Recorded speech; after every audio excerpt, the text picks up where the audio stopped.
Olá! Sejam bem-vindos a mais uma análise aqui no canal. Hoje a gente mergulha a fundo na vida e obra de um nome, sim, incontornável da nossa literatura, Joaquim Maria Machado de Assis. Um gigante, né? E essa análise foi um pedido de ouvintes, o que é sempre bacana. Exato. A gente se baseou em biografias, artigos, análises críticas, tem até material em vídeo bem interessante, sabe? A ideia é, desvendar um pouco quem foi o Machado por trás do mito. Isso. Falar das origens, daquela polêmica toda do embranquecimento, das fases literárias dele e tentar entender por que ele continua tão relevante, né? Pois é. E para começar, olha que curioso. Recentemente, Memórias Póstumas de Brás Cubas deu uma viralizada no exterior. Tipo TikTok, essas coisas, gringo descobrindo Machado agora. Nossa, que demais! Isso já mostra a força dele, né? Atravessa o tempo, as culturas, e contrasta tanto com o começo da vida dele que foi bem difícil. Totalmente. Vamos lá. Joaquim Maria Machado de Assis.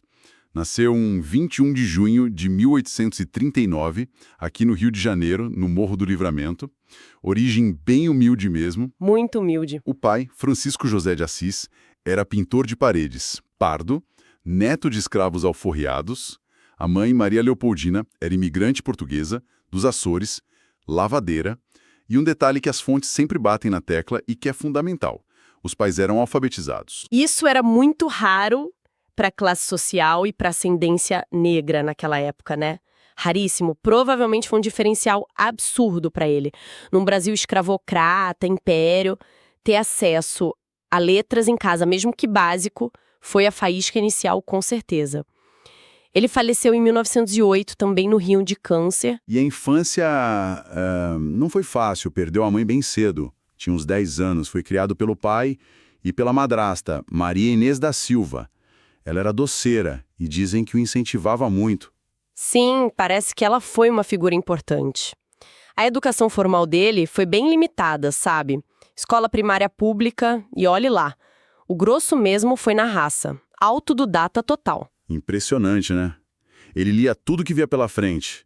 Virou sócio do Real Gabinete Português de Leitura, que era tipo a biblioteca top da época. Exato. E para ajudar em casa, desde moleque, vendeu bala na rua, foi caixeiro em loja.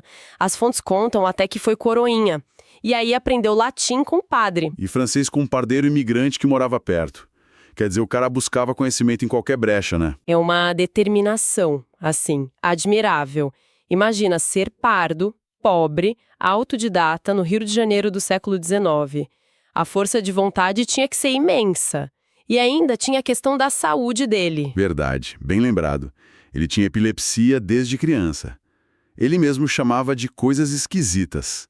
Naquele tempo, isso era um super estigma, né? Um estigma pesado. E também mencionam gagueira. Parece que as crises pioraram com o tempo, mas eram mais crises de ausência, sabe? Não tanto convulsões clássicas. Como será que isso afetava ele socialmente? Porque a imagem que a gente tem é de um cara mais tímido, reservado. Olha, é complexo. A epilepsia e a gagueira podem ter contribuído para essa impressão de timidez, sim. Mas, ao mesmo tempo, as fontes mostram que ele não era um recluso, não. Frequentava rodas literárias, declamava poemas. É verdade.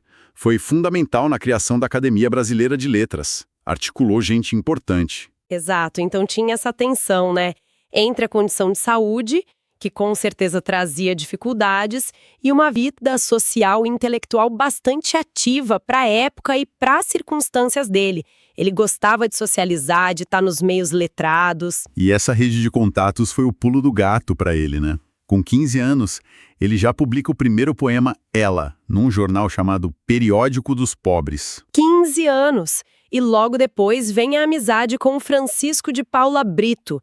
Essa figura é chave. Muito chave. Paulo Brito também era pardo, dono de livraria, tipografia, publicava jornal, era um cara super influente na imprensa negra da época. Fundou até a Sociedade Petalógica. Que nome, hein? Petalógica.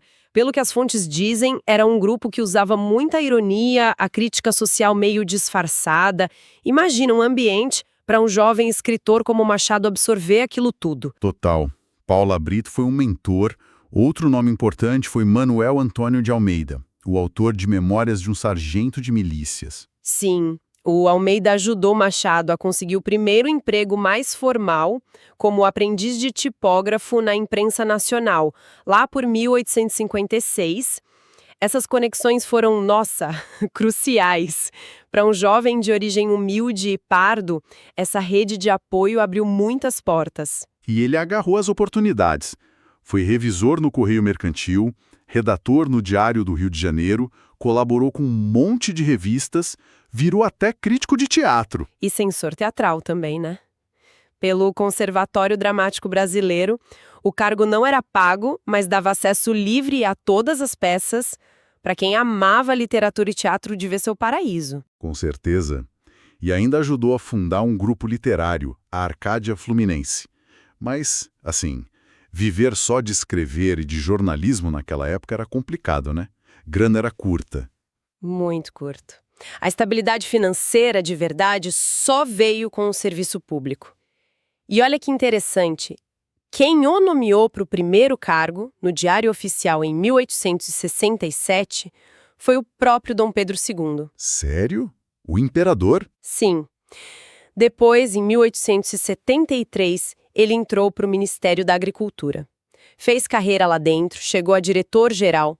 Isso deu a ele uma tranquilidade financeira que a literatura sozinha não daria, né? Com certeza. Liberou ele para se dedicar mais à escrita sem aquela pressão do dia a dia para pagar as contas. Foi a base material para a grande virada literária que viria depois, né? Exatamente. E nesse período a vida pessoal também se organiza.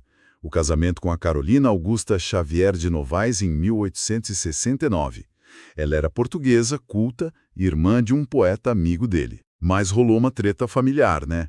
A família dela não queria o casamento por causa da origem racial dele e da falta de grana na época. Pois é, as fontes mencionam essa oposição. Mas eles casaram e ficaram juntos por 35 anos. E ela parece ter sido uma parceira intelectual muito importante para ele. Revisava os textos dele, apresentou autores portugueses e ingleses. Uma companheira mesmo. Não tiveram filhos, né? Não tiveram, mas tinham muito carinho um pelo outro. E adoravam animais. Tinham a cadelinha Graziella, o cachorro Zero.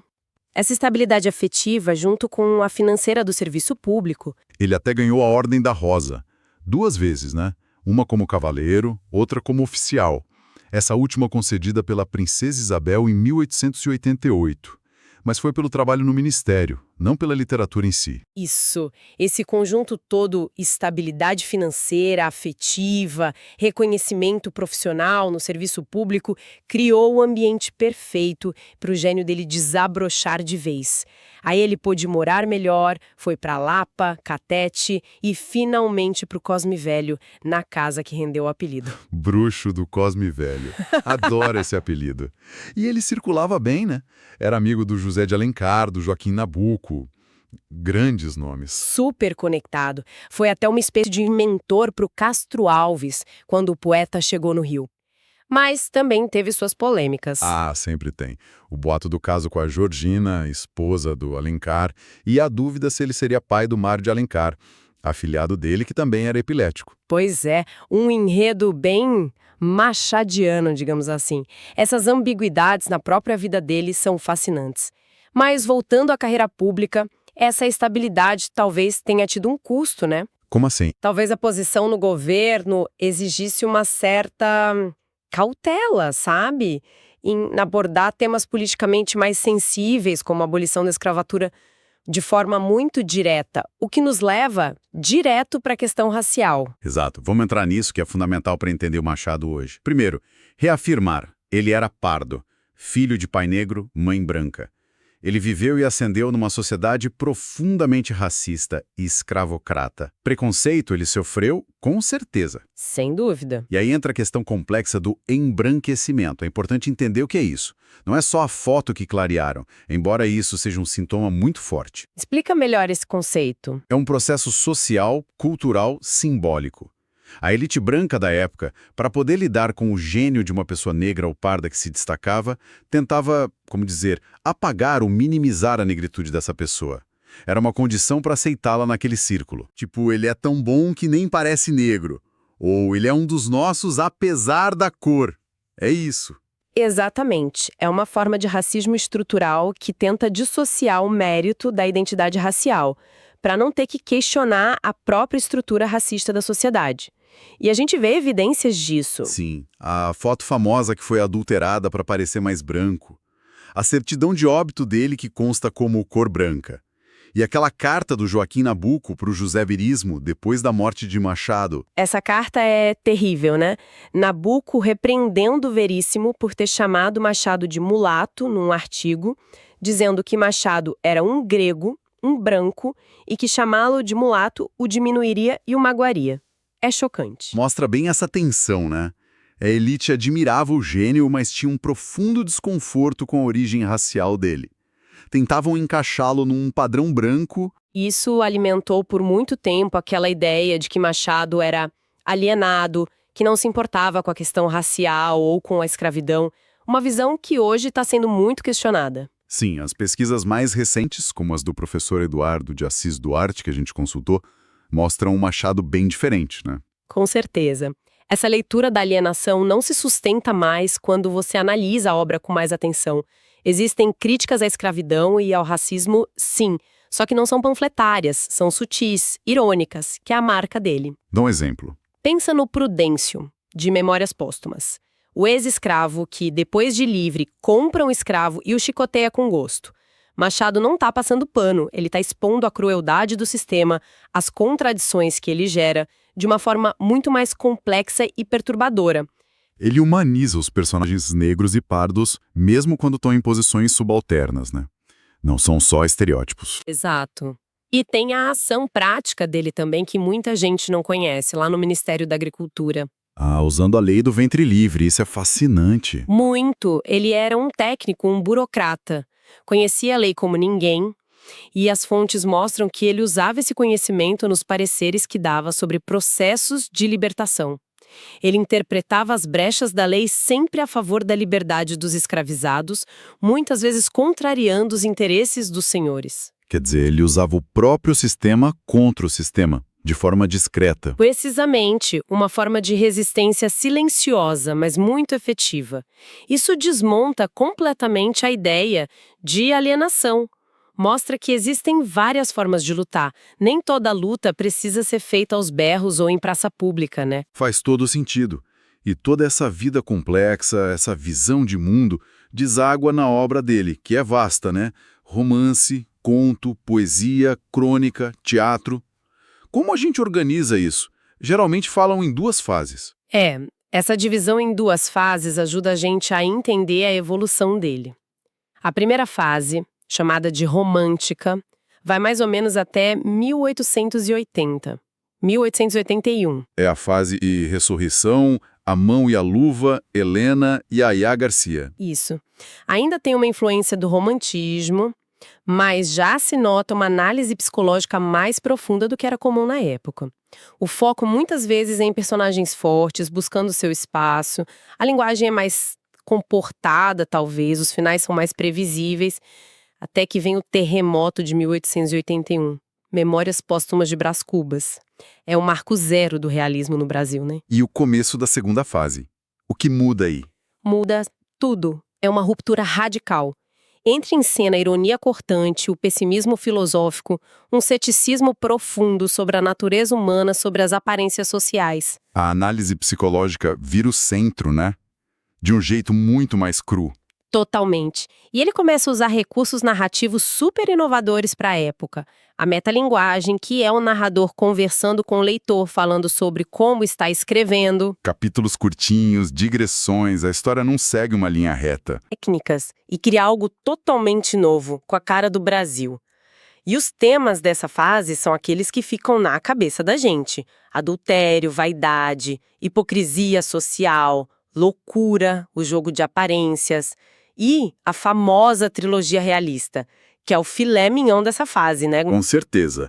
Começa com Memórias Póstumas, que é genial por si só, um defunto narrando a própria vida. Livre das amarras sociais, ele pode escancarar a mediocridade, o egoísmo da elite. É uma sátira incrível. E ainda tira sarro do cientificismo, do positivismo, que eram as modas filosóficas da época. Exatamente. Depois vem Quincas Borba, em 1891. A história trágica do Rubião, que herda uma fortuna e aquela filosofia maluca do humanitismo ao vencedor as batatas, e acaba destruído pela própria ingenuidade e pela ganância dos outros. E aí, em 1899, vem Dom Casmurro, talvez o mais famoso, Bentinho Capitu. Os olhos de ressaca. Ah, Capitu. A pergunta que não quer calar, traiu ou não traiu? Mas o genial ali é como ele constrói isso, né? A gente só tem a versão do Bentinho, que é o narrador, um cara ciumento, amargurado. A gente pode confiar nele? Essa é a grande sacada. Machado nos joga nessa ambiguidade de propósito.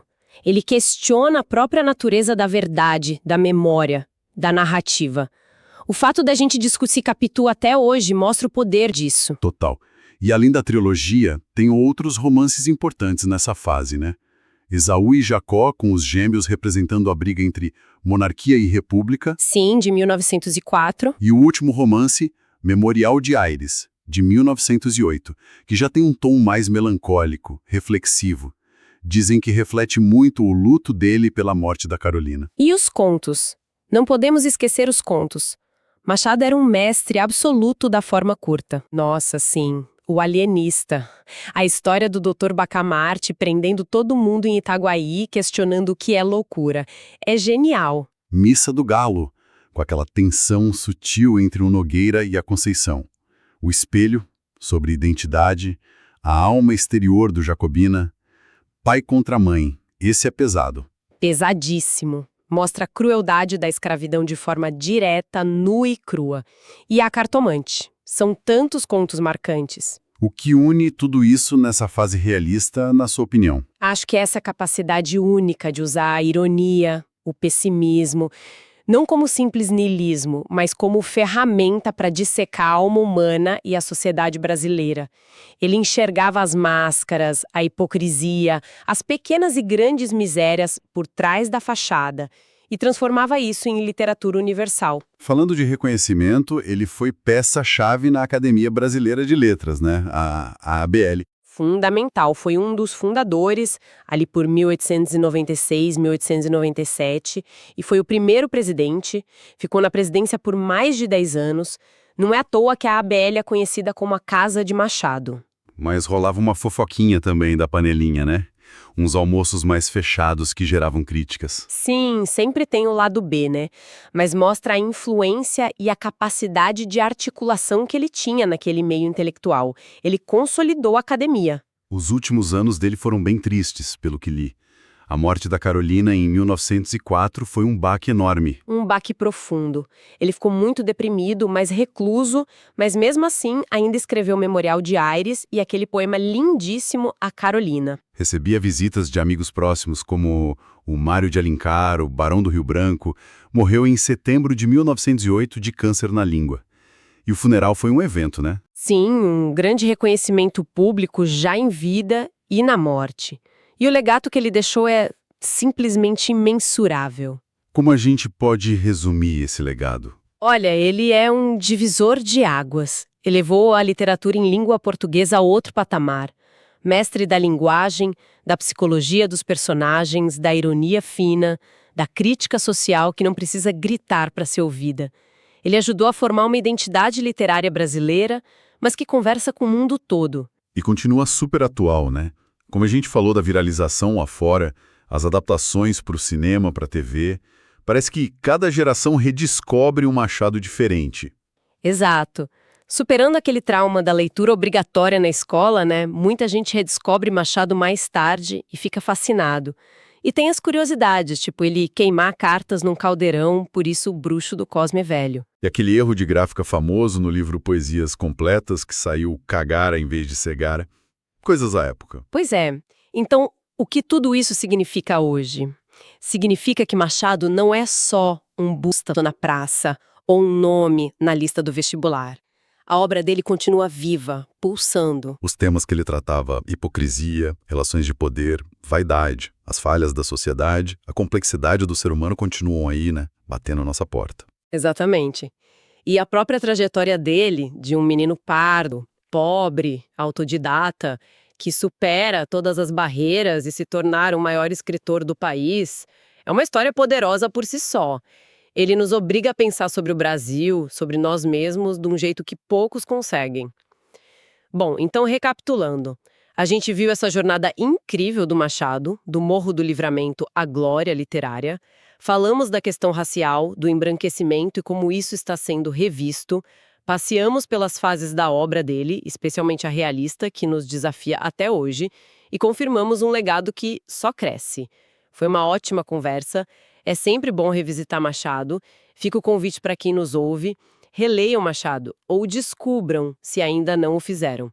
Vale muito a pena. E agradecemos pelas fontes que basearam nossa conversa. E eu queria deixar uma provocação final, sabe?